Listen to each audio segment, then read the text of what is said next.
myself. I thought you did an awesome job. Great teaching, great nuances. You know, I could just tell, and your passion. I mean, after almost 20 years is just like mine. You know, it's there not only around ID, but just to do all you can to make a difference for everybody you come in contact with. So, you know, a great example of being in stride and being authentic, you know, for what we stand for. So thanks for giving all you did to the group last week. You're welcome. All right, so guys, in terms of this week, firstly, I'm just going to get straight into the recording. So it covers everything. I've hit record, Paul, so we're good. Got it. Okay. Thanks, Ian. And what I'm going to dispense with some of the normal things we've gotten into in the past around the ID culture, because it's consistent every week, and people have said, can we just get straight into it? So what I want to share with you, first of all, is just a change in format for these webinars. One of the things I'm always looking at is the feedback we get and what can we do to make them more enticing and more engaging and valuable for the people who come along. And so one of the things that I'm bringing into it is interviews with different leaders and, you know, success stories from around the world. And I've already lined up the first two people. So one of them is a really good friend of mine, actually, and the leader of one of our favorite clients, Jesper Anderson. So he leads Infoblox, which is an incredibly successful company in the US right now. They just got bought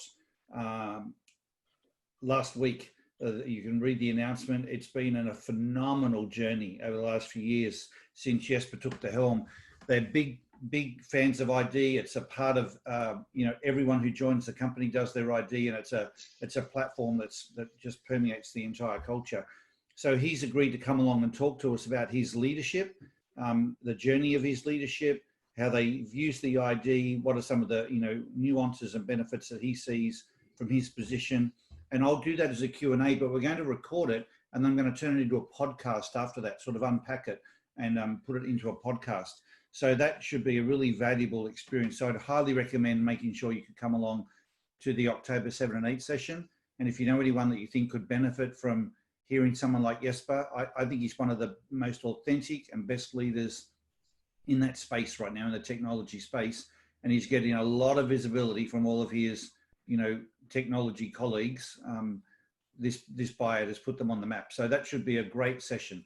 And then what I'm going to do is every month bring in another speaker. But, you know, I'm sort of thinking of Jesper as our September person, but I don't know how he's doing it. But as a classic improviser, he's doing 2 weeks vacation starting this week in Sweden from the US. I don't know, but anyway, he is. So he's not available until the first week of October.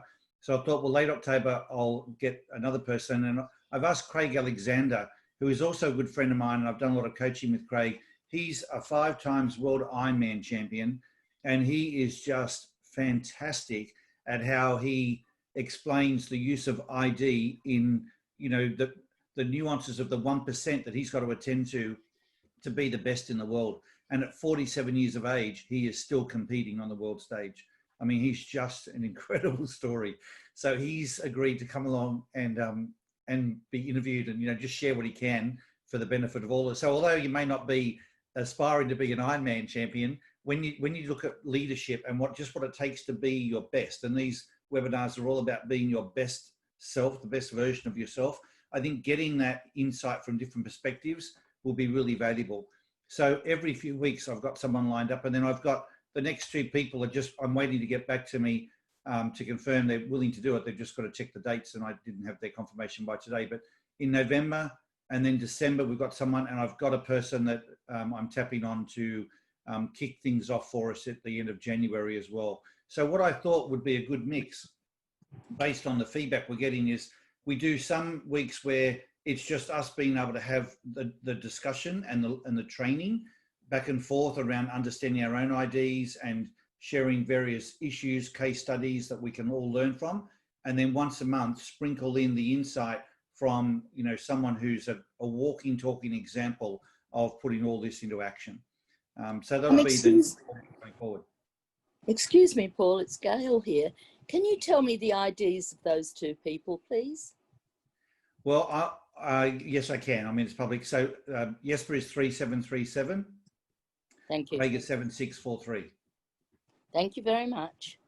Yeah, so you get different, and that's the other thing I'm looking for is different different IDs to be able to give different lenses in on ID, you know. So some will be business, some will, I've got a couple of people lining out from a sports dimension. I've got people that have worked together really successfully, almost like a partnership, that can talk about how they sort of do their dance. Different angles that I thought would just keep it rich in terms of the learnings for us all. So a couple of things here. The week that is November 25, 26, that is Thanksgiving week. And so I get that there'll probably be a lot of, well, Thanksgiving's one day, but in America, I've learned that it's really the whole week. So, you know, there'll probably be a lot of people that can't make that week, but given that there's plenty of people coming from other parts of the world, we will still have the session that week. It might even have a different flavor to it, given the spirit of Thanksgiving, and especially after the year that it's been in 2020. And then we'll have a break of, I think it's 4 to 5 weeks here in December, while everyone's sort of off on leave and gearing up again. Because I know even though people come back in the first couple of weeks of January, I know there's a lot of time allocated to offsites and sales kickoffs and so on. So rather than interfere with that schedule, we'll just kick off in the later part of January. So there will be a break here from December 16, 17 through the Christmas break, New Year, and we'll start at the end of January. And as I learn more about these people and they sign up, I'll share more with you so you can, you know, make sure that you can be there. Any comments or questions, guys? Okay, let's keep moving forward. So let's just check in today with where you're at. I mean, the purpose of these webinars is all about being in stride and having you at your very best. So most of you who have been on these webinars for, you know, now several months are very familiar with what this slide is all about, but we do have a number of new people today who are not only new to the webinars, but they're actually new to ID. So if you'll just be patient with me for a minute, I'll just quickly explain this slide. So guys, this is a slide that represents, I guess, what ID is all about. In that green arrow up the middle is you when you're in stride. So, and you're in stride when you're being true to your ID. Your ID maps your true self. And so it's not a personality test. We can't actually tell when you do your ID whether you're in stride or not. We can only tell you what in stride looks like for you, and then show you different strategies and give you the awareness so that you can increasingly be in stride. And when these different forces try and pull you off track, whether they be society's expectations or the way you've been raised and educated, or the relationships that you're in, the career that you're in, there are different forces that will constantly look to pull you off track. But the more you're self-aware and know how to regulate and adjust the situation to suit your makeup, the more you can stay in stride. And when you're in stride, you get all these things at the top of the chart. When you're out of stride, you lose these things at the top and you start to experience forms of stress or distress. And the more you're pulled out of stride, the more those tensions build up. So they start to take effect behaviorally and emotionally with things like tempers and swearing and lethargy and procrastination. But eventually they take their toll physically, and you start to have all these symptoms. And if they keep going, you start to, you know, they get quite serious and chronic. And often it's, you know, medications that are used to then try and combat some of those issues. And we're proposing there is an alternative, which is the more self-aware you are, the more you know how to regulate yourself, you can come back in stride. And a lot of those symptoms can be eradicated. So my question to you today is, if this arrow here, when you're in stride, you're at 10 out of 10, you know, you're shining, you're flying, you're in the zone, or in flow, as many people say. If that's 10 out of 10, and 1 out of 10 is you pulled right out to the side here, really out of stride, what's your number today? And as Greg went through with you last week, you can do that number as a whole of life number. Like if I just look at where I'm at overall, I'm X out of 10. But you could also unpack this and say, you know, I'm feeling pretty good about most parts of my life, but you know, in terms of my fitness right now, that's like a 3 out of 10, or, you know, or my marriage right now is a 2 out of 10, or most of my kids I'm getting on really well with, but there's one child that's driving me nuts and they're like a 2 out of 10, you know? So, or some could be 8, 9, 10 out of 10. And it is possible to be a 10 out of 10. That's the other thing. For those of you who are strong verifiers and normally mark yourself really hard, you know, it is possible to be a 10 out of 10. I think we had Grant at that level last time I was on the call, which was great to see. So, so with that, I'm just going to stop the sharing for a minute and bring you all back on screen and just ask you, what's your number today? When you just think about your number, what is that number? You don't have to share it, But if anyone would like to share their number and more the point, the story behind the number, we have a couple of minutes for you to be able to do that.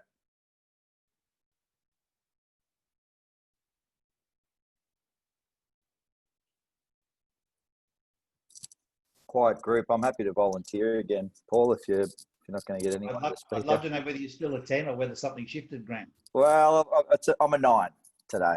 9. And there's a reason for that. I probably the last couple of days have not had the best of sleep and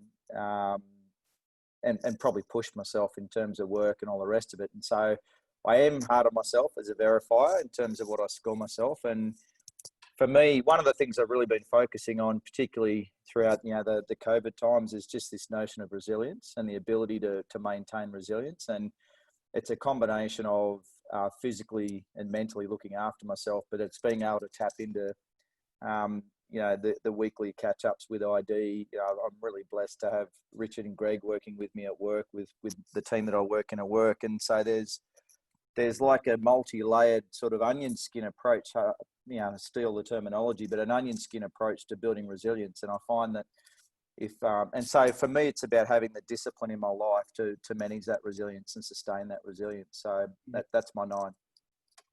Well, thank you for sharing that. And the really nice thing about what you are sharing, I know this has been a journey for you. I remember talking to you several months ago, is that when you've got this level of self-awareness and for that matter, the commitment that you've made to it, like you're really on this all the time.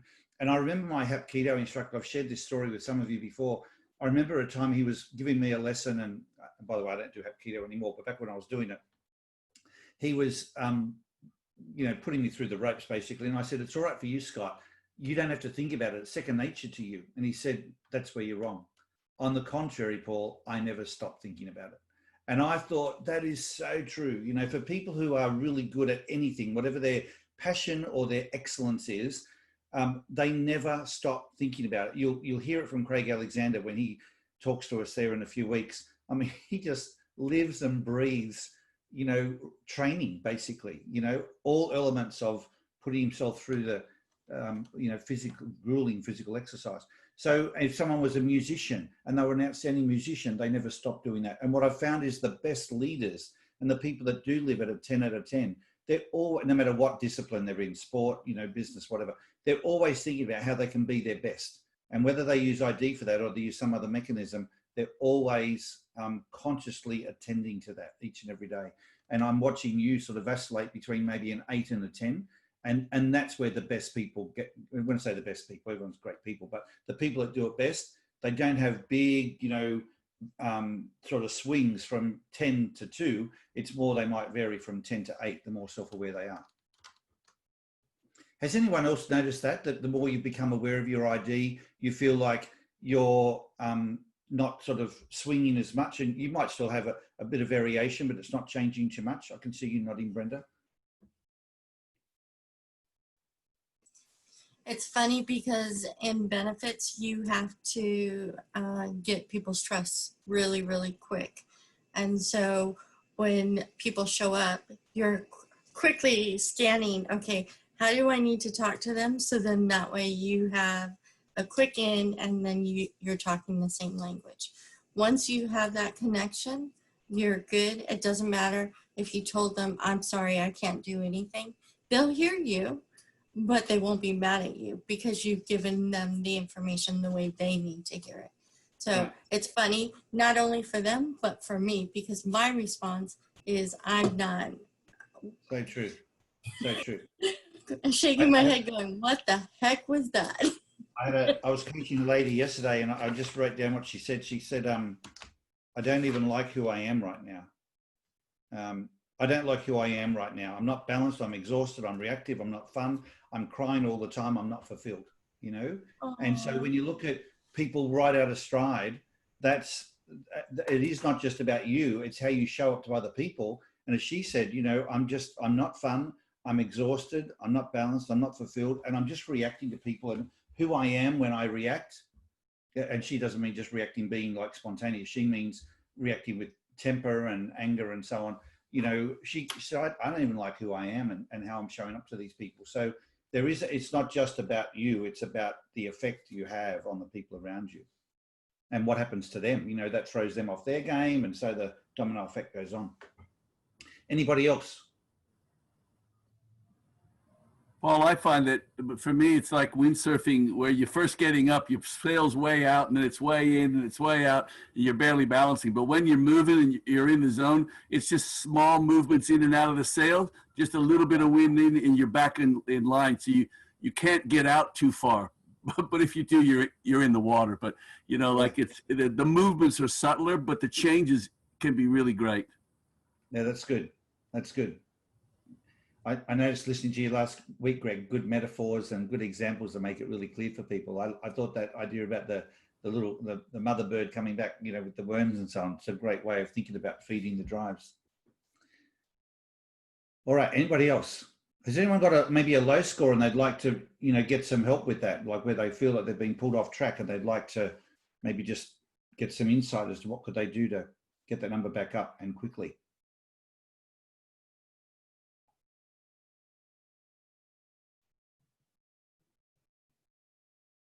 Nope, we're all good. Okay, so just think of that number. You know, that little exercise is something that I do, and I know others think about each and every day. And it's everything from what you wear to how you start your day to the types of people you're interacting with. The more you are aware of what you need to be in stride and then proactively make that happen, the better your life will be. So today we are going to get into combinations and take that, you know, just keep that advancing from where we left off last week. But before that, I just do want to welcome, now I'm not sure how you say, where has she gone? Is it TR or Tier? I know you're new on the call. You're on Yes, mute, I apologize. I needed to unmute myself. Okay. My name is Tiari, yes. So yes, Tiari. I'm new to all of this, so I'm listening and learning, and I was looking for a granola bar, to be very honest. So, yes, I'm new to this, but I feel like the overall message is, I think outside of even ID, like, you know, when you're in aligned, you know, when you're at your best. And I think this is a very tangible way to align and like look at the data accordingly. Like, oh, this is happening in my personal professional life. Okay, it makes sense that I'm not in stride today, or that I'm working on this. Like, I understand how it relates all together. Okay. So when you registered, you asked a question which I just thought maybe the group could help you with, because being new to it, you said, how do I use this information with my team, or with my teammates and with my manager? And I just thought it might be interesting, rather me sort of share that for others who are and have used it with, you know, teammates and managers. What would you say to someone like Tiari, who's, you know, new to this? What are some ways you would suggest she could start using it like that?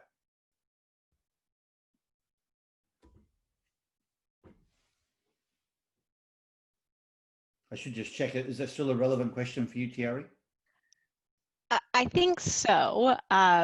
Separately, everyone on my team, I'm not sure where everyone's joining from and what their background is and all of that sorts, but separately, my team has identified that this is important to them. And I know we have over the next couple weeks / month that we have aligned some different meetings to further explore as a small team and a larger team what this data means to us all. So I'd be interested to know, yes, the question is still relevant, but my interest now is, how have you seen on your own small teams at work or management, whatever the case may be, like, how have you seen the positive impact in your work, especially in COVID times? Yeah, it's a great question. And just to give people some context, so Tiari works with Amazon Web Services, which, you know, is a massive global organization. And so when you're a 6473, which is a strong complete drive, the more, if you know what to expect, you can actually get more out of it. So I think it's a really good question, but with you having these different, you know, workshops coming up, if you've got a better idea of what to be looking for, you'll probably get even more out of them. So I think it's a great question to ask the group today. What would you share, folks? You've all had different experiences, whether you're in the team, or I'm just looking at you, David, you know, leading the team. You've had a lot of experience with this from a leadership point of view. What would you share to someone like Tiari? Yeah, I was going to volunteer actually, so thanks for that. But I think we love ID, but we use another expression also, above and below the line. Above the line is an acronym of OR, and below the line is BAID. OR stands for ownership, accountability, and responsibility, and BAID stands for blame, excuses, and denial. So when we go into any conversation at all, the whole intention is to stay above the line as much as we possibly humanely can. And I guess and not go below the line, which means that it's not about looking at what somebody else has to fix or what somebody else has to do. It's actually it starts by looking at it. How can we as a team help somebody else? How can we understand them, and how can we actually help that person to be the best that they possibly can, without no blame, no judgment, nothing like that. And also looking very closely at yourself. How do I, what part do I play to in that conversation? So it's not about fixing somebody else or fixing the conversation. It's actually about helping people to negotiate life the best way they can.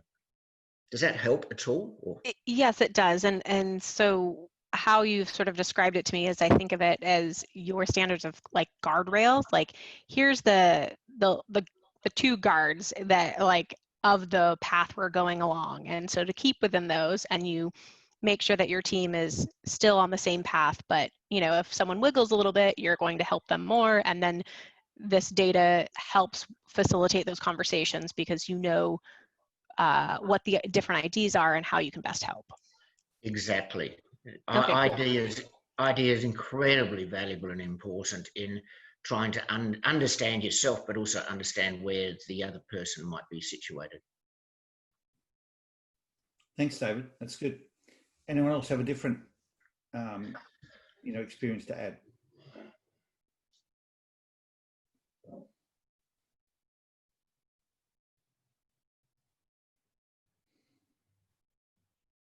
Grant, I wonder if you've been doing this with your team in a fair bit of experience. What would you say to someone like Tiara in terms of, how do you use it with your teammates and manager?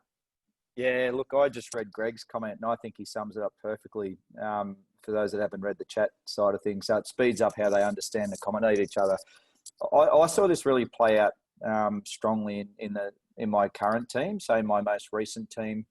So I've probably done 3 or 4 teams now with Greg and Richard over the years. And this most recent team, where I saw this really take off, almost like stratospheric takeoff, was once each member of the team had done their profile and done their one-on-ones with Marie, they were all of a sudden having conversations amongst themselves around why, almost explaining to each other why they respond and react the way they do. And it just opened up a new level of conversation, a much deeper, richer level of conversation before we even had started having the sessions with Richard and Greg. So that's how I've seen it. I equate ID to the Matrix. It's the red pill, blue pill. And I honestly saw that take shape in these recent conversations. So, yeah, super powerful. I don't know how else to describe it. I hope that answers the question. It does. Thank you very much, Grant. Thanks, Grant. Well, I'm sure you'll get a lot from, from the workshops, Tiari, as they unfold.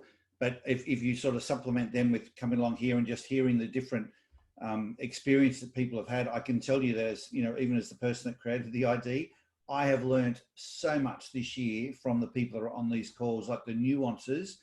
And I'm not just placating the group. I mean, I can call out specific things that I've learned. I've put them all in the different, matrices that we have developed over the course of this year with these webinars. Just some really, really rich learning. So I'm sure you get a lot. And I think the people have found this group really supportive as well in terms of just being able to share their experiences, and particularly when you hear from people with similar IDs. I know people have then taken things offline to talk to like a like-minded person and just get their additional perspective. So I'm sure you'll find that really helpful.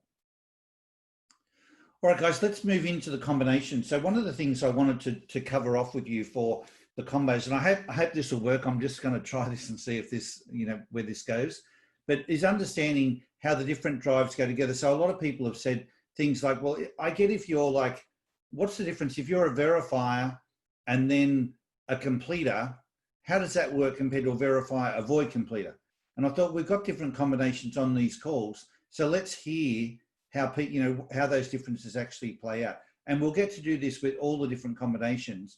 But I thought it might be good to start with someone, if someone had their own ID that they wanted to understand, if there were things about their own makeup where they're like, I'm confused as to how my ID even works for me. Like, how can I be an 8 in this drive and a 7 in that drive, or a 1 in that drive, or how do they get? If you've got any questions about your own combination, let's start there, and then we'll sprinkle in people with different combinations to help you. Maybe sometimes the contrast is what helps you even get your own ID.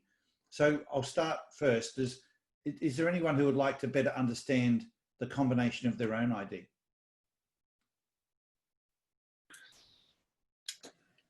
I would love to understand the better combination of my ID better. Okay.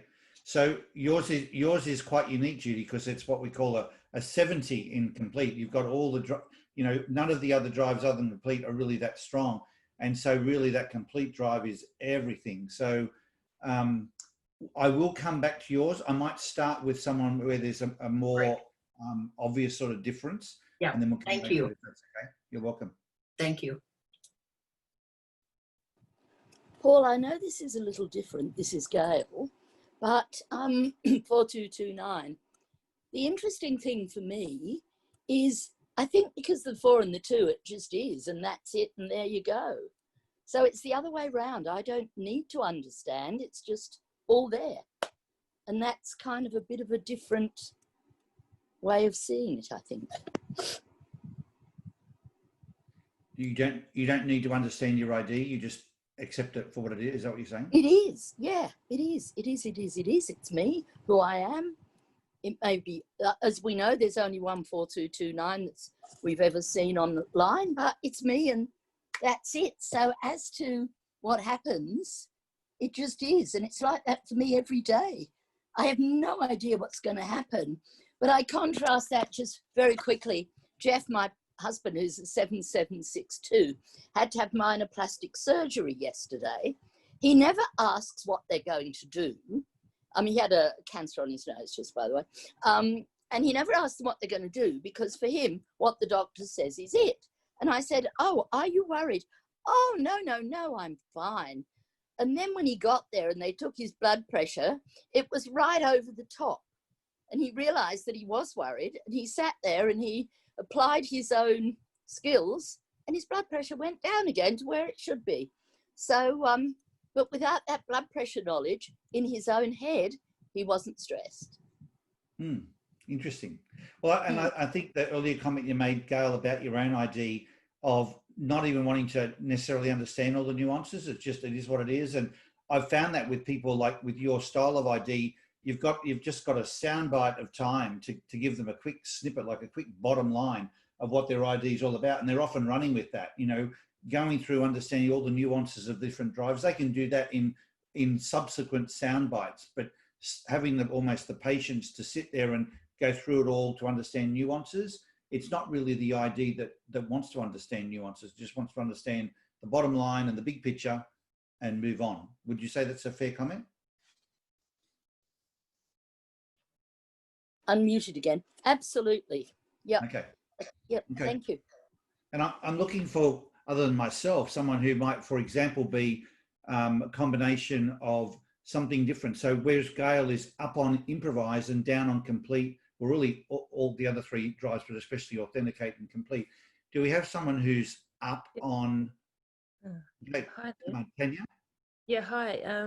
First time joining the group, so 7536 is my ID. It's been a long time since I've revisited this whole instinctive drives, but yeah, I'd love to know more. Good. About your ID? Yes, thank you. Yeah. Let me come back to that in a second. I just didn't know if someone might have a comment who's might Oh, be sorry. up on authenticate or Okay. up on complete with improvise. We've got someone who's up on authenticate and up on improvise. Greg, you're an example. David, you're an example, but not as strong on authenticate. But you know, so for you, for example, whereas Gail doesn't want to understand the nuances, even though both of you may not be verifiers, is there something in you that wants to understand more of the detail, nuances, understand more, or do you feel like you're more like Gail? I'm talking here to David and Greg, for example. David, what about you first? Yeah, look, I know that I'm driven by one of my by my improvise very strongly. I think I probably accept that great and very, very, very gratefully. I think that I'm exceedingly grateful for the idea that I have. I understand it. Yeah, that's a good question. Is it understanding or acceptance? I probably could, you know, I'd love to, you know, if there was something more to understand other than acceptance, I'd be delighted to hear it. If that answers your question, because I love life. I love learning new things all the time. I think the real advantage for me would be if it helped me to communicate better with other people. Okay. Okay. Thank you. Greg, what about for you? Ask the question again. I'm not sure what I'm answering. So whereas for Gail, she just wants the sort of bottom line and not as concerned about the nuances, just accepts it and moves on. Is there something in you, given you've got the combination of authenticate with the improvised drive, that you want to know more, that there's more than just the bottom line to you? Is there something deep you want to understand? Absolutely. The 8 wins all the time. It's like, what's it going to do? How's it going to work? It's in there. Those 2 questions are probably my most often. How's this going to work? Did it really do? Is it going to do what it's supposed to do? And the 6 kicks in after I'm going, oh, okay, now dazzle me, right? So it's but before that, I'll be a bear with a sore head till I go, what the hell are you doing? You know, where's it going?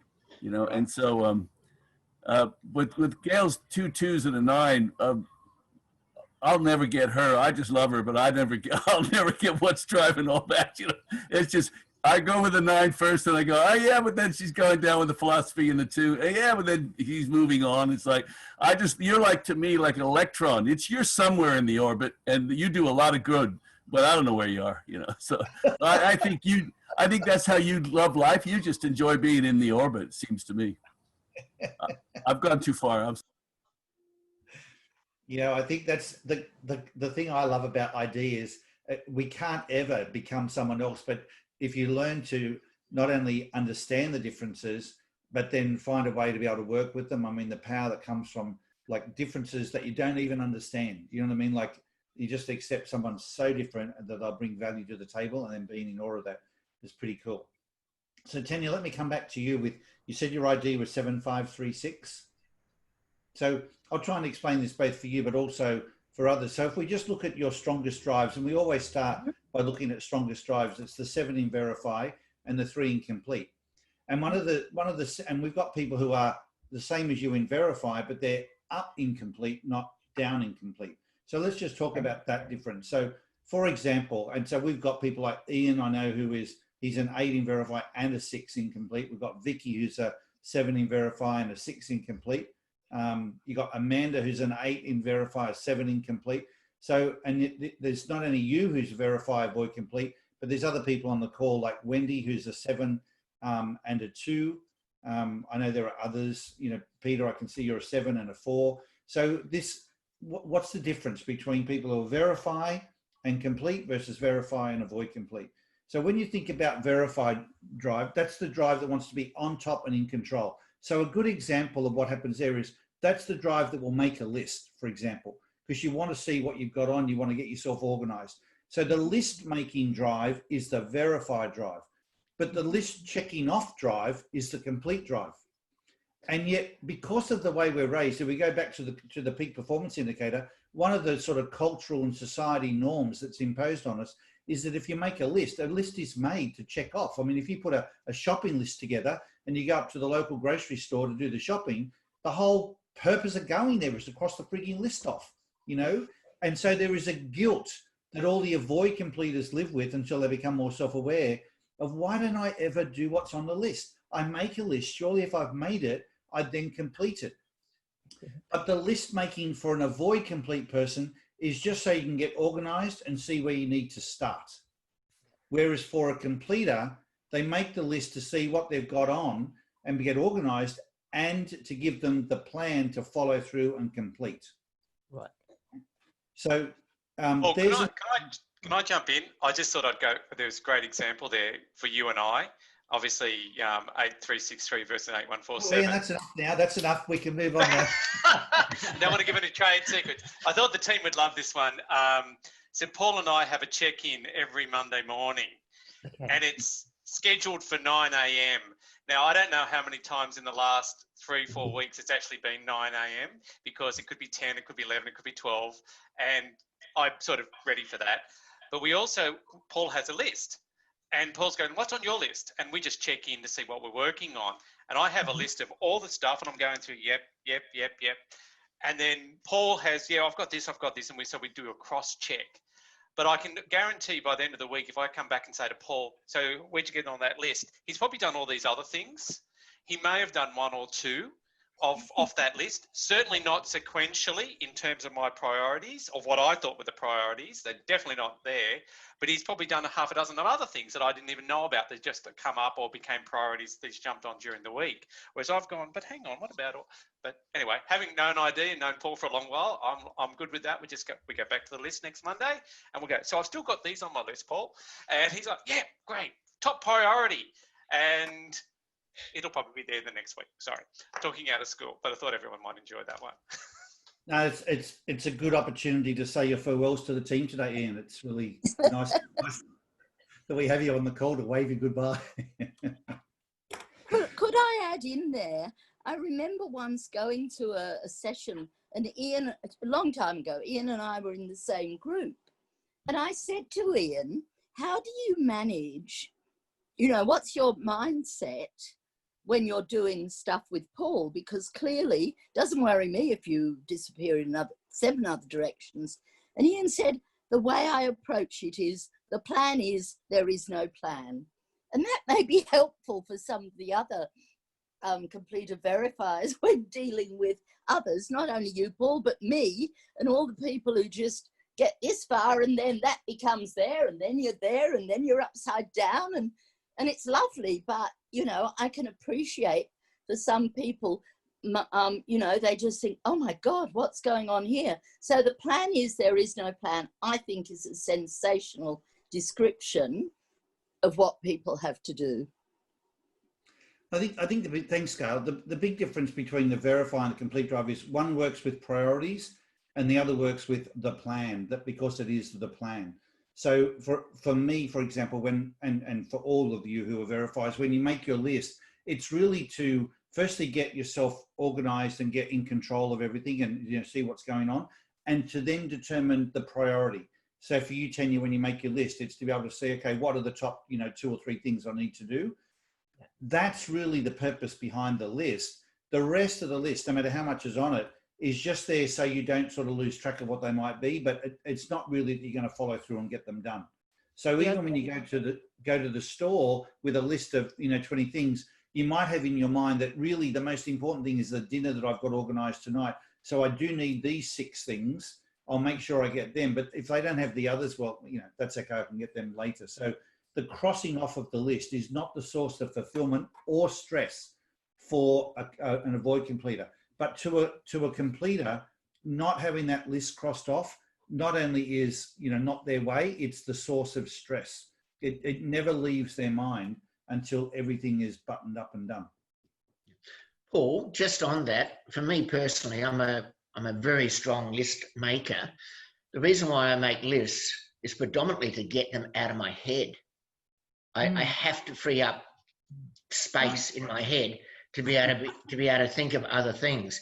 And Right. exactly as you said, you know, then it's a matter of saying, well, okay, what on those things on my list am I going to get done? But I just have to get them out of my head, and that's the way that I do it. So yeah, what I tick off is what I tick off.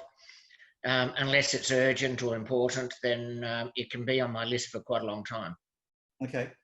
So just on that then, from a list point of view, so if I look at someone like you, Greg, as an authenticator, do you make lists? Yeah, I make them so that I save time and don't, like I said in the thing, so I don't make 2 trips to the store.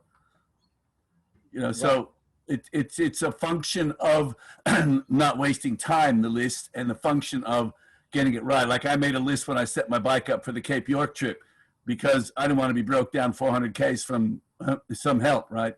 So the list serves something else.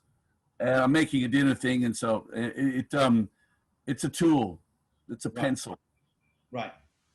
So it's a great example where everyone can and does make lists, just like everyone can and does do other things. But the reason we're doing them, the motivation behind it, is what is different, you know. And it's really good to hear those nuances as to why, you know, for example, David and Greg would make a list, even though they've not got the idea that we've just been talking about for someone like Tanya as a verify, avoid, complete, or for the verify completer.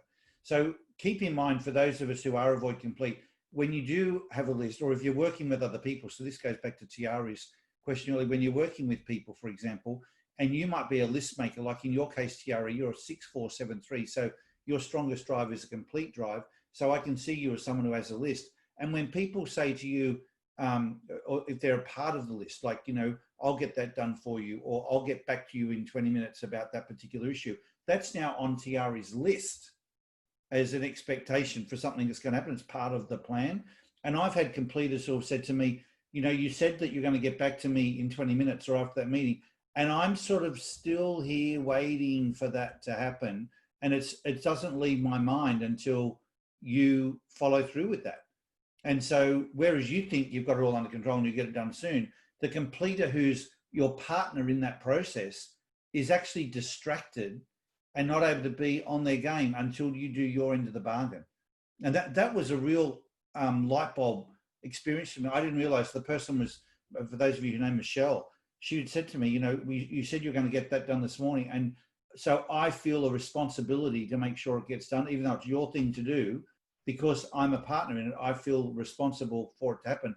And I don't really relax until your list is done, let alone my list, you know. Is that true for those of you who are a completer? Would I see Amanda, you nodding to that? Is that's then right for you?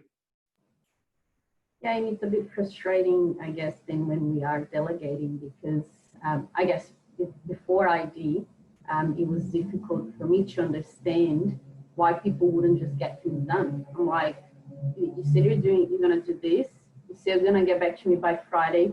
It's Friday. Well, why not? Like, why haven't you? So it was difficult to understand why people wouldn't just get things done that they put down in a paper or a plan or a goal or something, like just do it. But I understand it now, but I do find it that if I'm delegating something to someone, if I know their ID, I'll understand, I'll be a bit more flexible. Or if it's something that I know for my own sake, I need to get done by a certain date, then I'll just do it myself. And that's a problem, I guess, when it comes to delegating. So I would just call out to those of you who are the avoid completes, just know that other people are stressing about your list that you haven't done until it gets done. And for those of you who are completers, a way you could say, Tiara, this is a good example for you. You could go to other people and say, hey, just so you know, I don't really relax until you've done your list either, until that's crossed off, because I'm implicated in this, it's like I'm a partner in the crime. And whilst that's obvious to you, that is not something that's obvious to other avoid completers. And pointing that out to them, like I know for me, once I understood that, that does change. And I'm not perfect with it, but when I know I'm working with a completer, I know that they're probably, stressing until they hear back from me. So that's an extra reason for me to get it done. I think there's also, Paul, and then the flip side, obviously, as a completer, I also know that if I need something from you, I just ping you. So one of the things one of Paul's mantras is hound me. You know, if you haven't heard, chase me. So I might text him, I might Skype him, you know, phone him. If it's something I'm waiting on, one of the strategies I've learned is don't stress about it. I mean, I'm not saying I don't, I do, but I'll just go, I'm going to get on the phone to him now and get it sorted. I'll get it now. Because otherwise Paul's moved on. He said, yes, he might have said he'll get it to me by whatever time. And I'm like, yeah, I actually need that now. So I'll just ring him. Can you send that to me now? And he's like, sure. If he can, he'll get onto it. So I think for the use complete, as a strategy for you, don't be, you know, our driver is to wait because we assume that it's going to come because they said it was coming. Don't assume. If you need it, get on the phone, get them, hound them. Yeah. And they don't mind. Thanks, Ian. Hi, this is Jessica. Understanding the use complete, and I am motivated by that, and I do somehow take on when someone says they're going to do something, then it's in my head, it's on my list, even though it's nothing to do with me, because it fits in the whole picture. But it's really helped me from managing people, right? Because people will attack things different. If I'm taking it on, I don't want to keep hounding them, right? Because I have to get it checked off. And I have a mental kind of note to myself, right? That I don't need to take that on. It will get done, right? Until obviously if it doesn't get done, or if there is a time sensitivity, I will reach out to that person. But understanding their ID and knowing that they may not operate the same way has really helped me from a management and my point of view of and stress level, managing my stress level. Yeah. And just keep in mind that hounding is not a nice thing to completers. Hounding doesn't feel good to a completer. Like you wouldn't like to be hounded, but you don't need to be hounded because once it's on your list, it is going to get done. Hounding to an avoid complete person is actually a gift. It doesn't land as an annoyance or an irritation at all. It's actually super helpful. So it's one of those things where we say one person's passion is another person's poison, you know? So what feels like poison to you is actually like, you know, a beautiful drink to an avoid completer. The feeling is almost, oh, thank you. You're right. I forgot that. I'm so glad you reminded me of that. I just had a client do that to me before I jumped on this call. She pinged me, she said, where's that proposal? And actually it's really an SOW, like she's agreed to the work. And I'm like, oh, that's right. And I just had to, you know, send her a quick email. And it was a quick thing to do, but I'd moved on and just on to the next thing, you know. So when someone hounds you, it's really just, we hear reminding and basically saving our bacon. So if you change your perspective on it to it's not a negative thing, and can I just for the benefit of the completers, those of you who are an avoid complete, is that true for you that hounding doesn't land the wrong way? It's actually a really helpful thing when people... sorry, I can add in there. It does something else to me as well. My improvise kicks in and I go, oh, great, I can do this now. And so not only is you know, someone's, well, I was going to use the word berate, let's say hound. They're hounding me for something. And oh yes, I forgot because I was doing something more interesting. But hey, I can change what I'm doing now and do that. And that's really fun. And so it kind of depends on what else is in your IT, what impact it has. But for me, that's the way it is. And yeah, it's just, and all, you know, being an accountant, all my team, except Bethany, are completers. And so they're always hounding me. And they're amazed. Oh, yeah, right, I'll do that right now. That'll be exciting. I really want to talk to him. And they go, huh, why didn't you do it an hour ago? And, well, there was something more exciting an hour ago. So it's quite, yeah, it's quite interesting how it all fits together. So maybe another perspective. It's Kevin here. First, like another colleague, first time on these. Paul, thank you. 8471. The hounding is a gift has bumped me off mute and made me turn on the video camera here. I haven't looked at my ID in years. And I've got to say I made a goal today for this call. I'm just going to walk along the station platform, look in all the carriages and just see who's on the call, just see what perspectives. Hounding is a gift. You just got me on the train. That's such a great. I suspect I'm a high complete list maker with 8471. And so this is a really good refresher for me. So that's why I've been staying quiet. But you bumped me off with the hounding is a gift. That is such a gift to hear that. Good job. Well, you're welcome, and thanks for making the time. It's nice to see you here. Greg made a good point. When completers hound you, though, they're so into harmony. They do it in such a nice way. So it's not only but even if you didn't do it in a nice way, it's still not a negative to an avoid complete person. There's that sense of like, oh, I almost needed that to provoke. See, avoid completes need something to start. And when you hound and almost stand at the door and say, I'm not leaving till you get it done, that's exactly what the avoid completes need to fire up and make something happen. So don't ever think of it as hounding. And, I don't want to do that. I mean, it'll be embarrassing for them. It'll be irritating for them. It's the exact opposite. And it's a gift.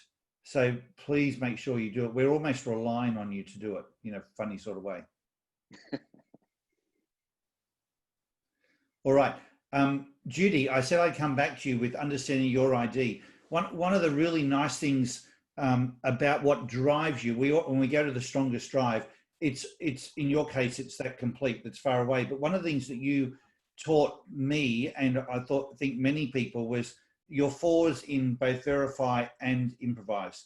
So it's the four that wants empathy, so in terms of, I remember you sharing a problem one time and all you did was share it and you felt so much better because you got acknowledged. The problem didn't get solved, but you felt like a lot of people understood and were supportive of you in that situation. And that changed your whole perspective and demeanor and your energy, So those drive come into play. The avoid improvise with, taking on pressure or wanting to avoid pressure, that comes into play as well. But really they're almost minuscule drives compared to how strong that complete drive is for you. So what we found is because all drives work together, if you feed the main drive, the other drives tend to just come along for that. They will find a way to get looked after almost. So even in the coaching that we give, we don't try and come up with strategies for every single drive based on the intensity. I found it's almost like saying to someone who's in a field and they're in a fog and they're saying, but where's the gate to get out of this field? Where's the exit? And if you say, look, it's over in that direction, they'll start walking, say, east, because that's where you pointed them. They don't need the specific, details of exactly where it's. They'll find it if they just have the general direction that you point them in. And I found that with ID as well. If you just give people some general strategies based on their main drive or drives, and you don't have to be complete, like exhaustive with all the strategies, just point them in a direction and the rest of their instincts somehow kick into play and find a way to then get them back really in stride again. And in your case, I'd say that's the complete drive. All right, guys, we're just about out of time. So rather than start with something new, might be a good place to wrap this particular meeting up. And next week, we'll do the combinations again. And what I would ask you to think about, if there's particular things about your ID you'd like to better understand, and I'll make sure we do something different. So next week, we we'll do a combination of, say, for example, we did verify, avoid complete, or complete today. We could do verify and improvise and avoid improvise. So I'm looking at Kevin with your ID there. How does Kevin, who's an 8 and then a 1 in verify, improvise, like Amanda is as well, how's that different to someone like, for example, myself, who's an 8 in verify, but I'm a 7 in improvise? And what are the nuances and how do they play out? And often when you understand the differences, like we just talked about with the hounding, that's where the real gold comes out, because you can sort of go, oh my God, I never saw it that way. That's a really rich thing to understand. And we can do the same for some of the other, like we look at verify and authenticate versus avoid authenticate. And then we'll look at other combinations in subsequent weeks as well.